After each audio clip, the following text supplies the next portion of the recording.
Okay, kita nak sampai dah rumah customer. Dekat je. Dalam 4 minit dah sampai lah. Ni rumah tepi ni lah ni. Ya.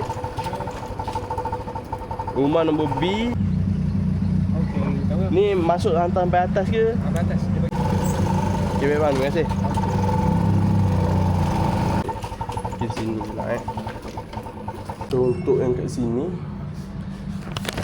kakak ni order tea life. Rumah kakak. So, sekejap lagi saya akan tunjuk. Kalau tak ada order, apa benda yang saya buat.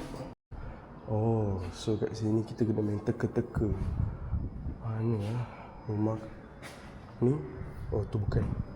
Maksudnya lepas keluar lift tu kan, ada setengah tempat dia memang ada sediakan number. Okay, so lepas order tu dah settle, kau tekan deal. Okay, dah settle. So kita pergi next.